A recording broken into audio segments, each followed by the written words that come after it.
Olá, amados, sejam bem-vindos para mais uma aula da Escola Bíblica da Família. Hoje, na nossa 13ª aula, nós estudaremos sobre os versos de 5 a 9 do capítulo 6 de Efésios. Vamos agora fazer a leitura da palavra para a contemplação. Pegue a sua Bíblia, não se esqueça de se inscrever no nosso canal, deixar o seu joinha, o seu like e colocar as possíveis dúvidas nos comentários. Vamos para a leitura. Que diz: Quanto a vós outros, servos, obedecei a vosso Senhor segundo a carne, com temor e tremor, na sinceridade do vosso coração, como a Cristo, não servindo à vista, como para agradar aos homens, mas como servos de Cristo, fazendo de coração a vontade de Deus, servindo de boa vontade, como ao Senhor, e não como a homens, certos de que cada um, se fizer alguma coisa boa, receberá isso outra vez do Senhor, quer seja servo, quer livre. E vós, senhores, de igual modo, procedei para com eles, deixando as ameaças, sabendo que o Senhor, tanto deles como o vosso, está nos céus, e que para com ele não há acepção de pessoas. Aleluia. Vamos agora para o Entendendo um pouco, para que nós possamos estudar e compreender sobre qual era o contexto histórico. Então, na época em que a carta foi escrita, a economia era movida quase em sua totalidade por mão de obra escrava. Alguns eruditos dizem que haviam cerca de 60 milhões de escravos em todo o Império Romano. E não eram apenas pessoas domésticas que realizavam trabalhos manuais, mas também eram escravos, médicos, pessoas cultas, professores, administradores e até, inclusive, prisioneiros de guerra. Mas é muito interessante também a gente entender que, lembra que nós falamos na aula passada sobre o Pater Potestas, em que o pai ele era revestido de uma autoridade, né? O sistema legal romano investia no pai de família uma autoridade sobre o seu filho, em que ele podia matar, ele podia prender, ele tinha total liberdade para agir como quisesse. Não é diferente para os senhores de escravos, que a Bíblia chama de servos, onde há o conceito de pater familias. E a escravidão era, de fato, tinha uma economia muito normal, era muito plena, a escravidão era plena no tempo de Paulo. Então, esse pater familias revestia o Senhor de liberdade para fazer o que ele quisesse com o seu servo. Se nós observarmos aí no slide, tem uma frase muito interessante que diz o seguinte: um escravo é uma ferramenta viva, e assim como uma ferramenta é um escravo inanimado. E na segunda frase diz: porém, se o escravo natural é uma parte do Senhor, e se a relação é benéfica para ambos, que sentido tem em propor a todos os escravos como prêmio à liberdade? Quem escreveu isso foi Aristóteles. Então, nós temos aqui uma comprovação, né, histórica de que a escravidão não era nenhum tabu, era algo extremamente normal. Mas o que Paulo vai comunicar ao nosso coração é algo diferente, é algo que vem da parte do Senhor. A divisão da palavra é basicamente 2 tópicos. O primeiro é sobre a exortação aos servos, e o segundo fala sobre os senhores, os seus deveres, os seus direitos e a forma de conduzir.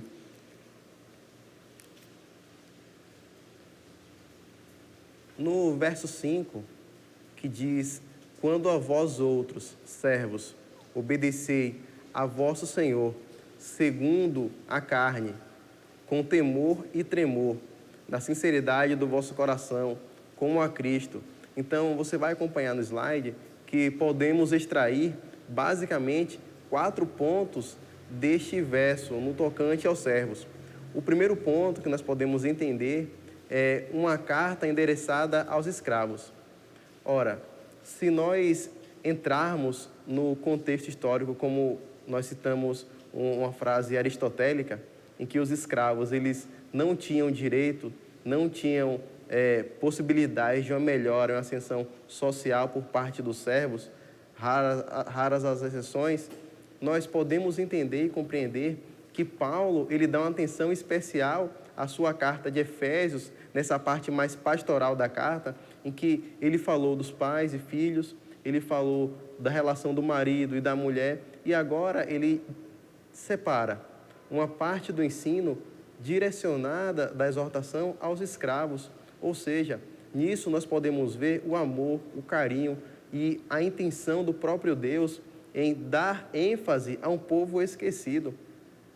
Ora, se nós pararmos para pensar, não faz muito sentido se o próprio Senhor não tivesse interessado em falar, em dar liberdade e autonomia espiritual ao escravo, se ele não mencionasse na sua palavra. Então nós vemos a clara intenção do Senhor em falar, olha, eles são escravos, eles são servos, mas eles são pessoas. Jesus morreu pelos servos. Voltando ao slide e dando continuidade, nós podemos ver também que há uma nova maneira de servir, em que eles foram convidados a agir de acordo com a nova conduta. Se nós observarmos o que a Bíblia diz, que eles devem obedecer, está no imperativo, ao Senhor, segundo a carne, com temor e tremor. Então, há uma ênfase aqui em que os escravos, em que os servos, eles venham mudar a sua maneira de servir. Mais para frente, nós vamos fazer uma análise entre o servo cristão e o servo que não é cristão, e nós abordaremos de forma um pouco melhor esse ponto. No terceiro ponto que nós observamos, e penúltimo, fala sobre o serviço como um sentido, um novo sentido. Para os escravos, o principal motivo que os levava a servir os seus senhores era o medo da morte. Porém, quando a graça de Deus, quando a palavra do Senhor, quando a graça do Senhor Jesus os alcança, a morte já não tem mais influência sobre a vida deles, de modo que eles se consideram mortos para o pecado e vivos para Cristo. Aleluia! Nós vemos uma mudança total de paradigma. O escravo que antes fugia porque tinha medo de morrer, que antes apanhava, que antes muitos escravos inclusive perdiam os dentes devido às pancadas, né, aos castigos, eles perdem esse medo porque para eles a vida dele não pertence a eles, mas sim a Cristo. Então há uma mudança total de paradigma no que tange a vida dos servos. E no último ponto, nós podemos que eles aprenderam a discernir a figura do seu Senhor. Eu acho interessante que quando fala o servo e o Senhor, eles mudam sua concepção, em que eles deixam de servir ao Senhor, ao seu mestre, a pessoa que o comprou, para discernir quem está por trás dele e a quem verdadeiramente ele serve, que é o Senhor Deus, que é o Senhor Jesus Cristo. Então, Paulo ele evoca a imagem de Cristo acima da imagem do Senhor dos escravos, para que quando os escravos forem servir, eles possam servir mirando no nosso alvo maior, no autor e consumador da nossa fé, que é o Senhor Jesus. No próximo slide, no verso 6, diz o seguinte: não servindo à vista, como para agradar a homens, mas como servos de Cristo, fazendo de coração a vontade de Deus. Então, nós temos aí que os escravos, eles são servos de Cristo. Eles não são mais servos dos seus senhores. Na verdade, eles devotam e entregam ao seu Senhor um respeito, porque a própria palavra e o próprio Senhor Jesus os orienta a agir de forma íntegra, de forma correta. Mas a alma deles, o coração deles estão cativos não ao Senhor de escravos, mas a Cristo. Então, primeiramente, eles devem honrar ao Senhor Jesus. No segundo momento, eles devem agir com singeleza de coração. Eles devem ser honestos, eles devem fazer o seu melhor, porque se eles servem a Deus e os senhores deles não servem a Deus, a diferença no seu testemunho vai, com certeza, penetrar e alcançar o coração daquele senhor. E no terceiro ponto, eles têm que agir de acordo com a palavra de Deus. Se vocês observarem, aí em Colossenses 3:23 diz: tudo quando fizerdes, fazei-o de todo o coração, como para o Senhor, não para os homens, ciente de que recebereis do Senhor a recompensa da herança. A Cristo, o Senhor, é que estáis servindo, pois aquele que faz injustiça receberá em troco a injustiça feita.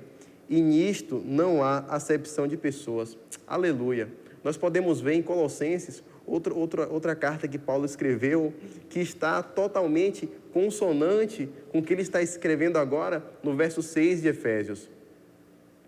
No verso 7, você vai acompanhar, diz o seguinte: servindo de boa vontade, como ao Senhor, e não como a homens. Então, nós podemos ver aqui uma relação de Senhor versus Senhor. Senhor dos escravos, Senhor humano, Senhor falho, versus Senhor, que é o Senhor Deus.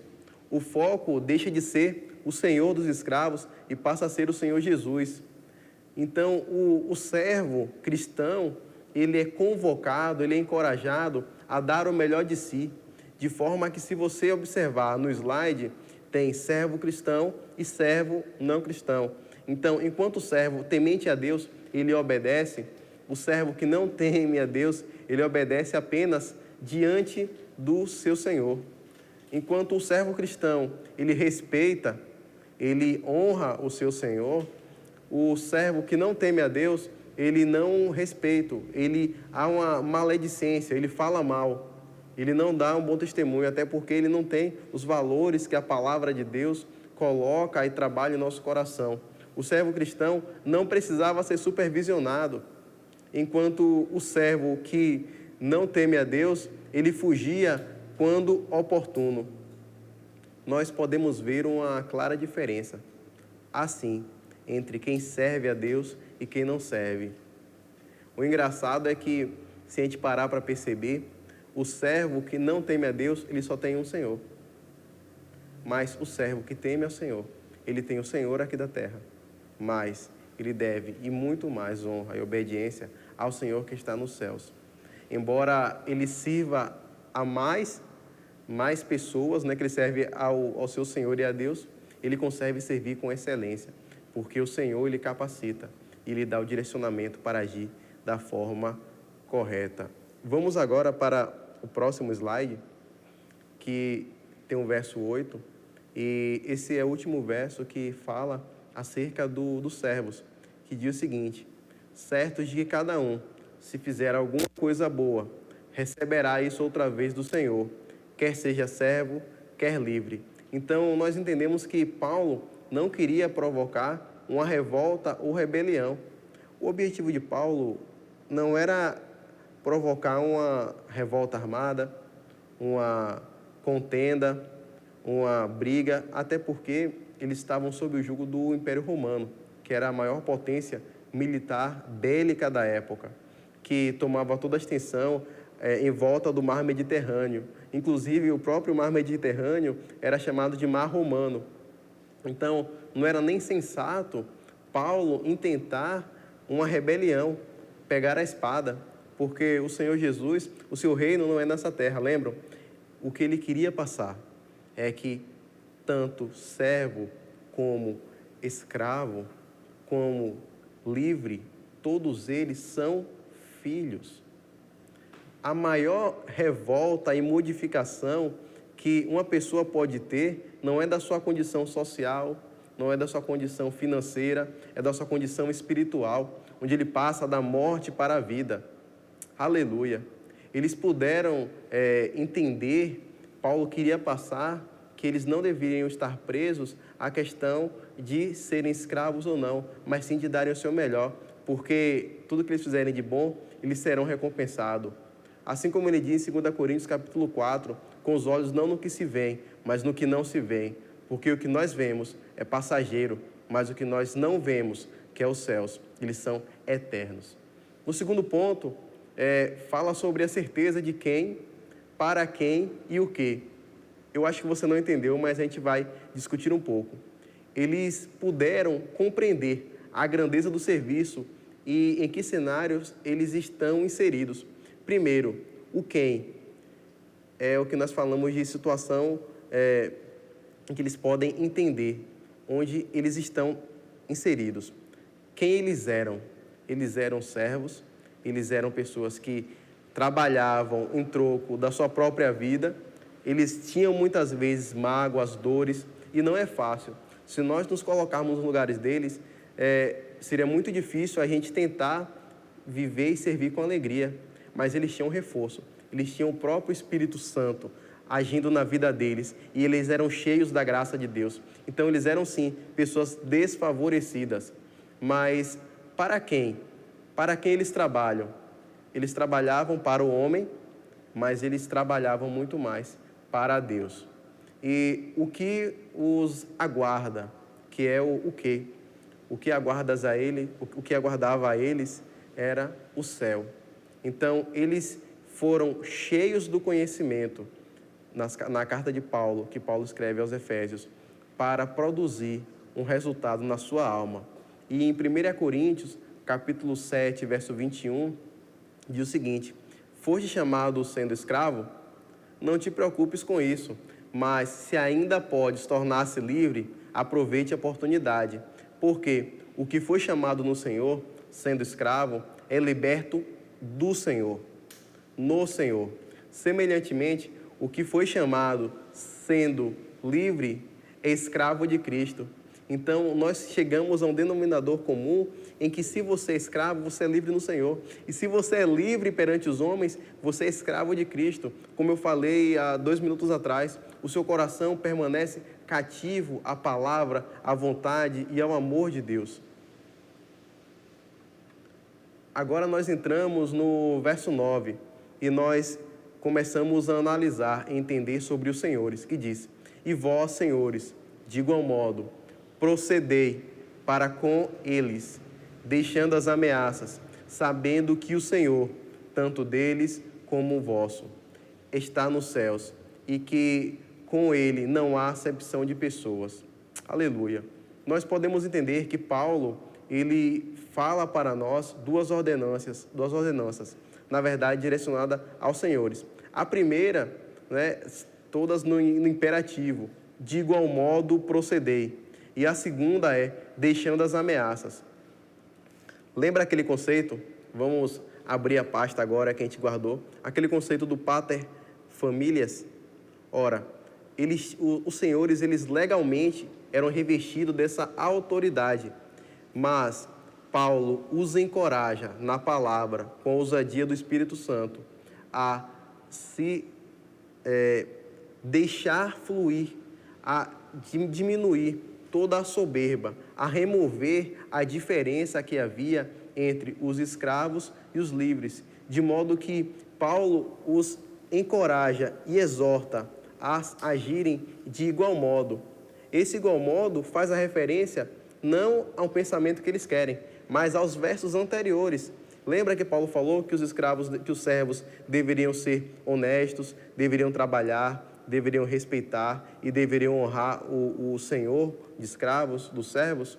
Paulo encoraja e recomenda que os senhores façam a mesma coisa com os escravos, de modo que nós podemos compreender que quando há uma equalidade, uma igualdade e a justiça de Deus do Senhor para os escravos, eles alcançam e produzem no coração deles a fraternidade, que a gente pode ver a setinha aí.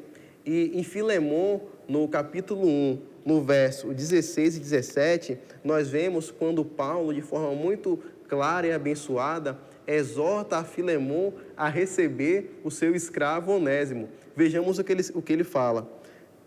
Ele fala o seguinte: não como escravo, Onésimo, antes, muito acima de escravo, como irmão caríssimo, especialmente de mim, e com maior razão de ti, quer na carne, quer no Senhor. Se, portanto, me consideras companheiro, recebe-o como se fosse a mim mesmo. E se algum dano te fez, ou se te devo alguma coisa, lança tudo em minha conta. Aleluia. Paulo, ele mostra como é que se faz fazendo. Ele fala para Filemon: olha, o seu escravo, o seu servo, ele fugiu. ele não está dentro das suas posses, no seu controle. Ele está comigo, mas perdoa ele. Não perdoa, liberta ele e trata ele como se fosse a mim. Então nós vemos a intenção de Paulo em ensinar, em falar para o seu amigo e irmão que o escravo que fugiu, que não seguiu os conselhos que o próprio Paulo deu nos versos que nós lemos anteriormente, agiu da forma errada, Paulo encoraja para que ele venha perdoar, ele venha agir com misericórdia. E em Colossenses 4:1 fala, você vai ver no slide, senhores, tratai os servos com justiça e com equidade, certos de que também vós tendes Senhor nos céus. Então, há uma igualdade entre servos e senhores. Isso foi, para a época, foi algo muito diferente e difícil de aceitar. Por isso que há essa recomendação pastoral de Paulo, para que o Espírito Santo venha trabalhar na vida de ambos e produzir frutos que mais para frente nós vamos ver que com o tempo deram resultados.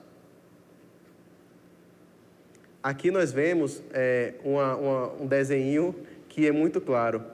Primeiro vamos falar de Sêneca e Paulo. Nós temos como relato histórico que Sêneca ele foi um filósofo estoicista, né, do período estoico, e ele defendia também, ele era contemporâneo a Paulo, ele defendia que os escravos deveriam ser livres, eles deveriam ter um respeito em relação ao seu senhor. Inclusive, ele fala que o escravo deveria ser tratado como um colega. Em casos extremos, o escravo ele deveria ser tratado como um irmão. Mas, se nós observarmos, Paulo ele é muito mais feliz, até porque o próprio Espírito Santo atua na vida dele. Porque Paulo fala que não, colega, ok, amigo, mais ou menos, mas eu vos encorajo a tratá-los como irmãos. Lembra que nós falamos da fraternidade, quando Paulo fala, olha, vocês têm que tratar ele com respeito, vocês não devem fazer ameaça. Esse sentimento vai gerar uma relação de fraternidade em que ambos são irmãos em Cristo. Aleluia. Porém, nós entendemos também que há relatos históricos em que Sêneca e Paulo eles tiveram contato, inclusive trocaram cartas. Imagino, agora a gente para conjecturar, como deve ter sido a carta de Sêneca, falando, olha, tratar como amigo, como colega, e Paulo não, como irmão em Cristo. É assim que nós devemos agir como igreja de Cristo. Nós devemos trazer o que o Senhor nos orienta, o que o Senhor nos dá e transformar o mundo. Agora nós vamos para o desenho em que nós temos 2 escravos e um senhor de escravo com um chicote na mão. Esses são servos que não são tementes a Deus e são senhores que não são tementes a Deus, onde eles estão chorando e apanhando. Do outro lado, nós vemos um servo que é cristão, que ainda está preso às amarras do pecado, às amarras das velhas práticas. Ele está em caminho a um senhor cristão também, só que entre eles há um abismo. Ora, ele não consegue passar. Mas quando nós vemos que a cruz de Cristo, ela age como ponte, nós entendemos que o Senhor pode sim juntar 2 corações distintos, magoados, de uma pessoa que ora apanhava, ora sofria, mas ela é curada, ela é tratada, ela tem o seu coração transformado para a obra de Cristo e ela pode sim, com o seu Senhor, agir e produzir frutos dignos de arrependimento e para louvor do seu nome. E no último ponto, nós temos aí Calixto de Roma. Calixto de Roma, ele era um bispo, ele era um bispo romano do 3º século, e a curiosidade, o interessante, é que ele era líder da igreja em Roma e ele era escravo. Ora, onde foi que nós vimos alguma vez, até esse momento da história, em que um escravo, ele agia com liderança, ele agia tomando a direção de todas as coisas, principalmente no ramo espiritual. Aleluia. O Senhor Jesus é assim. A sua obra é dessa forma, em que um escravo, ele pode exercer liderança, não somente liderança organizacional como igreja, mas liderança espiritual. o bispo acima dos presbíteros, acima dos diáconos e abaixo de Cristo. Aleluia. No próximo slide, nós podemos entender, nós podemos ver, na verdade, que os cristãos, eles eram um grupo pequeno, né? As considerações finais. Os cristãos, eles eram um grupo pequeno. O que nós podemos entender? Por que os apóstolos, eles não focaram nessa questão de libertação dos escravos? É muito claro. Os cristãos, eles eram perseguidos. Eles não tinham liberdade. Eles não tinham autonomia para ir de encontro ao poder bélico, como nós falamos, que era o poder romano, que era o Império Romano. Eles não podiam bater de frente, até porque eles eram oprimidos. E também, em última análise, eles eram pequenos, eles não eram homens de guerra, eles eram trabalhadores, eles eram servos, eles eram pessoas de um nível econômico muito baixo, não tinham influência política, e não era esse o foco. Os cristãos, eles minaram a escravidão de dentro para fora, assim como o Senhor Jesus trabalha em nossa vida. Ele trabalha no nosso coração e Ele vai formoseando o nosso rosto, a nossa vida. O segundo ponto, você pode ver no slide, é que os romanos, eles libertavam os seus escravos de tempos em tempos. Entre os anos 81 e 49 a.C., Tenney Frank, que é um historiador, ele afirma que aproximadamente 500 mil escravos foram libertos por Roma. Então, a escravidão não era eu nasci escravo ou morrer escravo, não. Os servos, eles eram libertos de tempos em tempos. E no terceiro aspecto que embasa essa resposta é que, ao longo do primeiro século, os escravos começaram a possuir direitos.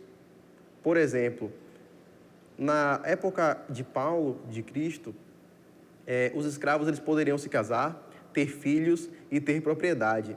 Na década de 20, depois de Cristo, os criminosos que eram escravizados, eles poderiam ser julgados como as pessoas livres, ou seja, por mais que ele fosse escravo, ele tinha direito de ser considerado livre. No ano 50, depois de Cristo, os doentes que eram abandonados pelos seus senhores, eles eram considerados libertos, recebiam a liberdade. Ora, se você tem um escravo, não cuida dele, ele está doente, ele tem total direito de ser livre. Na década de 70, mais precisamente no ano 75 depois de Cristo, se uma pessoa escrava foi submetida à prostituição, ela deveria ser liberta. Na década de 90, foi proibida a mutilação dos escravos por Domiciano, que é um caso à parte, que perseguiu a igreja, inclusive ele perpetrou uma das maiores perseguições à igreja de Cristo. Mas isso é assunto para outra aula. E no segundo século, foi proibida a venda de escravos para fins imorais, para fins libertinosos, que não estavam de acordo com o pudor da época. Mas nós entramos agora no nosso último tópico, mas e nós? O que é que nós podemos compreender e aprender desse estudo? Primeiramente, nós devemos aprender que essas lições elas devem ser aplicadas no nosso dia a dia. Graças a Deus, a escravidão ela foi abolida, mas nós fomos chamados a ser libertos da escravidão do pecado, da iniquidade, da injustiça, da distância do Senhor. Nós fomos chamados a trazer a palavra de libertação para todos aqueles que precisam ser iluminados pela palavra de Deus, para que eles precisam receber o entendimento de Cristo. E no segundo ponto, nós fomos chamados também para remover e lançar uma palavra, que é a palavra de Cristo, que tira todo o jugo do pecado e tira as pessoas da ignorância espiritual. É muito interessante nós fazermos uma correlação que na época de Roma, na época em que Paulo escreve essa carta, havia um termo chamado ergastelum, ou ergastelum, com perdão da pronúncia, porque é muito antigo. Mas o ergastelum era, na verdade, um prédio em que era de alvenaria e ele era escavado, e nessa parte que ele ficava abaixo do solo, os escravos eles eram presos, eles eram torturados, eles apanhavam, eles eram mortos, eles eram mutilados. Só que nós fomos chamados para tirar todas as pessoas que hoje estão nessa condição. Eles não estão presos debaixo da terra, eles não estão presos por correntes, mas eles estão presos pela sua mente, pelo seu coração, seja depressão, seja tristeza, seja distância de Deus. Nós fomos chamados para tirá-los desse buraco, tirá-los da escuridão e trazer a luz de Cristo. Expor os seus pecados a Cristo, para que eles possam ser limpos pela palavra de Deus. E, como de costume agora, no nosso quadro, aplicando em nossas vidas, nós temos 3 perguntas. A primeira pergunta é: quais foram as lições aprendidas hoje? Você conseguiu compreender acerca do papel dos servos diante do Senhor?